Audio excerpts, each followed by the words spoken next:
ഇനി എവിടെയും കാണാത്ത ഒരു സംഭവമാണ് ഇതാ ഇവിടെ കണ്ടിരിക്കുന്ന ഈ ഭഗവത്ഗീത. ഈ ഒരു ഔട്ട്ലുക്കും ഈ ഒരു പൂട്ടും ഇതിന്റെ ആ ലോക്ക് ഇത് എവിടുന്നാ വായിച്ചത്?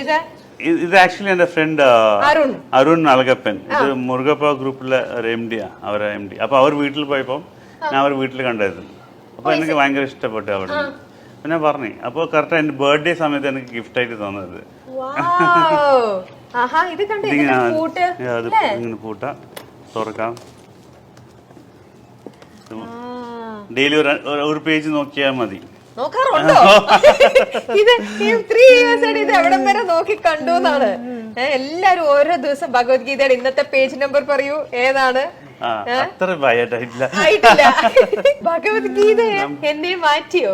ഇല്ല, നന്നാവൂല. നമ്മൾ നല്ലതല്ല, പിന്നെ ഒന്നും നന്നാവില്ല.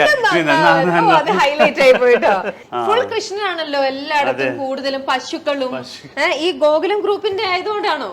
ഇത് നമ്മള് ഗോകുലം ആയതുകൊണ്ട് എല്ലാവർക്കും ഒരു ഇതുണ്ട് കണക്ഷൻ. ഓക്കെ, കൃഷ്ണനും ഗോകുലം, സോ എല്ലാം കൃഷ്ണൻ ബേസ് ചെയ്തിട്ടാണ് നമുക്ക് കുറെ ഇത് മാത്രല്ല, എനിക്ക് കുറെ ഗിഫ്റ്റ് ഉണ്ട് കാണാനിരിക്കുന്നേ. അപ്പൊ അതെല്ലാം കൃഷ്ണ റിലേറ്റഡ് ആയിട്ടാണ്. ഇതിനിടയിൽ വന്ന് നിൽക്കുന്ന ഈ ബാഡ്മിന്റൺ ഈ ഒരു ഇതറിയാ? ഇത് ലേഡീസ് നമ്മളെ ദിവ്യ എല്ലാം പോയി കളിച്ചിട്ട് നമ്മളെ ക്ലബിൽ പോയി കളിച്ചിട്ട് വന്നതാ. ഓക്കെ, ആരാ പോയി കളിച്ചു വിടുന്നു? ദിവ്യ ചേച്ചി കളിക്കുവോ? ഓക്കെ, അപ്പൊ ദിവ്യ ചേച്ചി ഈ വീട്ടിലേക്ക് കൊണ്ടുവന്ന് തന്ന ഫസ്റ്റ് പ്രൈസ് വാങ്ങിച്ചോണ്ട് വന്ന ട്രോഫിയാണ് നമ്മൾ ഈ കണ്ടത്. ഇനി ഇത് നേരെ TV റൂം, ലിവിംഗ് റൂം. എല്ലാം ദിവ്യ, എല്ലായിടത്തും പേരെഴുതി വെക്കണല്ലോ, ദിവ്യമയമാണ് ഫുള്ള്. ഇവിടെ പ്രത്യേകിച്ച് ഒന്നുമില്ല, ഇത് ചെറിയൊരു ആനക്കുട്ടി. ഇത് ശബരീഷ്, ഗോപാൽജിയുടെ ഏറ്റവും ഇളയ മകനാണ് ശബരീഷ്. ഒരു ആക്സിഡന്റിൽ ഇപ്പൊ ഒരു 15 years മുന്നേ ശബരീഷ് മരിച്ചു.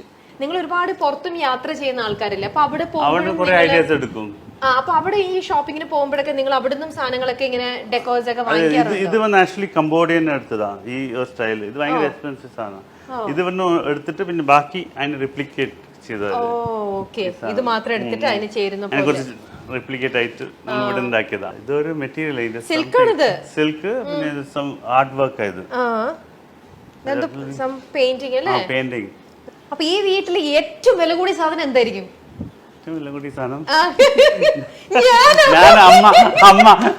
ഞാനാണല്ലേ ഏറ്റവും വില കൂടിയതല്ലേ? ഇത് കണ്ടോ നിങ്ങള്? എന്ത് ഭംഗിയായിട്ട് പൂജാറും വെച്ചിരിക്കണേ. പൂജാറുമിന്റെ മേൽഭാഗം കണ്ടോ? ഇതൊക്കെ ബൈജന്റെ ഐഡിയ ആണോ?